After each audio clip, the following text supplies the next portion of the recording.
கோவை சிங்காநல்லூரில் அதிகமான சத்து மாத்திரை உட்கொண்டதால் மாணவி தியாஸ்ரீ என்ற 6 வயது மாணவி உயிரிழந்ததாக பெற்றோர் புகார் தெரிவித்துள்ளனர். சட்டமன்ற உறுப்பினர்கள் அம்மன் கே. அர்ஜுனன், KR ஜெயராம் ஆகியோர் உயிரிழந்த சிறுமியின் வீட்டிற்கு சென்று ஆறுதல் தெரிவித்தனர். இது காலாவதியான மருந்துதானா என்றும் விசாரிக்க வேண்டும் என்றும் அவர்கள் கோரிக்கை விடுத்தனர்.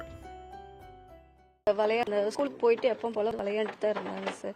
செவ்வாய்க்கிழமை அன்னைக்கு சாயந்தரம் நல்லா விளையாண்டுட்டு தான் இருந்தாங்க. 8 மணிக்கு நைட்டு வெறும் சாப்பாட்டில் எண்ணெய் ஊற்றி தான் சாப்பிட்டாங்க. சாப்பிட்டு கொஞ்ச நேரம் கழிச்சு வயிறு வலிக்குது சொன்னாங்க. ரொம்பவே அதே சொல்லும் போது மோஷன் கூட்டிகிட்டு போனேன். அப்போது பிளாக் கலராக ரொம்ப தண்ணி மாதிரி போச்சு. 2 வாட்டி போனாங்க. போட்டு அப்புறம் நான் நார்மலாக தான் இருப்பாங்கன்னு சொல்லி ஓம வாட்டர் கொடுத்தேன். அப்போதைக்கு வயிறு நிற்கட்டும்னு வாட்டர் கொடுத்தாங்க. கொடுக்கும் ஒரே வாய் தான் வாங்கினாங்க. அப்படியே கீழே வந்து தலை ரொம்ப தொங்கிருச்சுங்க. அப்புறம் பக்கத்தில் இருக்கிற அபிராமி ஹாஸ்பிட்டலுக்கு கூட்டிகிட்டு போங்க. அங்கே போகும்போது ஃபுட் பாய்சன் ஆயிரும் பாப்பாவுக்கு, ட்ரிப்ஸ் போட்டால் சரியாயிரும் அப்படின்னு சொல்லி சொன்னாங்க. சொல்லும்போது டாக்டர் போய் அந்த ட்ரிப்ஸ் எடுத்துகிட்டு வரதுக்குள்ளே பாப்பா ரொம்ப வீக் ஆகிட்டாங்க. கண்ணெலாம் ஒரு மாதிரி மேலே போய் பல்ஸ் ஸ்லோ ஆயிடுச்சு.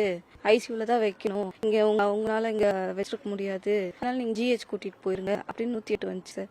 108லேருந்து அங்கேருந்து கூட்டிகிட்டு போனாங்க சார். அங்கே தான் அங்கேயும் முதல்ல ஃபுட் பாய்சன் சொல்லி தாங்க சார் எடுத்தாங்க. பாப்பாவை அட்மிட் பண்ணிட்டாங்க. அப்புறம் கொஞ்சம் நேரம் அப்படியே ஃபுட் பாய்சன் சொல்லி தான் ட்ரீட்மெண்ட் பண்ணிட்டு இருந்தாங்க.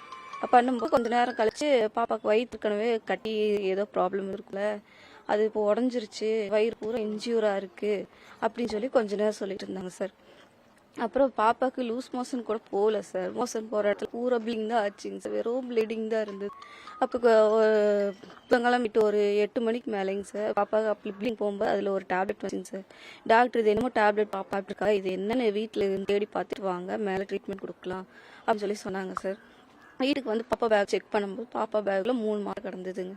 அப்போ பக்கத்து வீட்டு பொண்ணும் அங்கே தான் ஸ்கூல் போகிறாங்க. அவங்க வீட்டு கேட்கும்போது ஆமாங்க வியாழக்கிழமை மாத்திரை கொடுத்தாங்க, எல்லாத்துக்குமே தான் கொடுத்தாங்க அப்படின்னு சொல்லி சொன்னாங்க. மேற்கொண்டு அந்த டேப்லெட் எடுத்து போய் டாக்டர் காட்டினோம். இது வந்து அளவு வீரியம் ஜாஸ்தி உள்ள மாத்திரை, இது குழந்தைகளை கொடுக்கூடாது, பாப்பா ஒன்று மட்டும் சாப்பிட மாட்டாங்க, நிறைய சாப்பிட்ருப்பாங்களாட்டிருக்கு, அதனால பாப்பா 99% பிழைக்க மாட்டாங்க அப்படின்னு சொல்லிட்டாங்க சார். கொஞ்ச நேரம் ட்ரீட்மெண்ட் போயிட்டே இருந்ததுங்க. அப்போ கொஞ்சம் பண்ணோன்னா ப்ளீடிங் நின்றுச்சு. பிளட்டெல்லாம் கொடுத்தாங்க. பிளட்டு கொடுத்து பாப்பா உடம்பு ஏற்றுக்கலைங்க சார். எல்லாம் மூக்கு வாயில வந்துருச்சு. இப்போ முதல்ல அதே மாதிரி தான் போயிட்டு இருந்துச்சுங்க சார். கொஞ்ச நேரம் கழிச்சு தான் அப்படி சொன்னாங்க பாப்பா போயிட்டாங்க அப்படின்னு சொன்னாங்க சார். போஸ்ட்மார்ட்டம் பண்ணி தான் கொடுப்போம் சொல்லி நாங்கள் இங்கே வந்து போலீஸ் கம்ப்ளைண்ட் கொடுத்து அடுத்த நாள் போஸ்ட்மார்ட்டம் பண்ணாங்க சார். போஸ்ட்மார்ட்டம் பண்ணும்போது பாப்பா வயிறு இன்னும் மாத்திரை இருந்திருக்குது அப்படின்னு சொன்னாங்க சார். ஸ்கூல்ல இப்போ மதியம் கூட போய் கேளுங்க சார். நாங்கள் மாத்திரையெல்லாம் கொடுக்கவே இல்லை. கொடுத்தோம் 2 மாதத்துக்கு முன்னாடி கொடுத்தோம். மாற்றி சொல்கிறாங்க சார். கொடுத்துருந்தா ரெசிப்ட் வச்சுருப்பீங்கல்ல, எந்த குழந்தைக்கு எவ்வளோ மாத்திரை கொடுக்குறீங்கன்னு வச்சுருப்பீங்கல்ல, அதை காட்டுங்க அப்படின்னா அதையும் காட்ட மாட்டேங்கிறாங்க. நாங்கள் கொடுக்கவே இல்லைங்க, பக்கத்து வீட்டு பொண்ணுக்கு கொடுத்துருக்கீங்க அம்மா, அந்த பொண்ணு சொல்லுது இல்லைங்க அப்படின்னு சொல்லி அந்த பொண்ணையும் கூட்டிகிட்டு போனாங்க.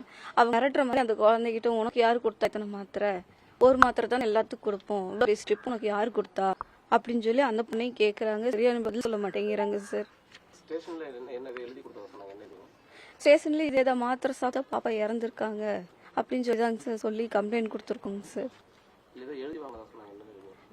நாங்கள் அந்த பதட்டத்தில் இருக்கும்போது அவங்க என்ன கேட்டாங்க இல்லை சார். அவங்க ஏதோ சைன் போடுங்கன்னாங்க. சைன் போட்டோம் சார். நான் படிச்சு கூட பார்க்கல அதில் என்ன இருக்குன்னு. அந்த பதட்டத்தில் ஒரு சைன் போது சைன் போட்டோங்க சார். அதில் எது கூட தெரியலைங்க சார்.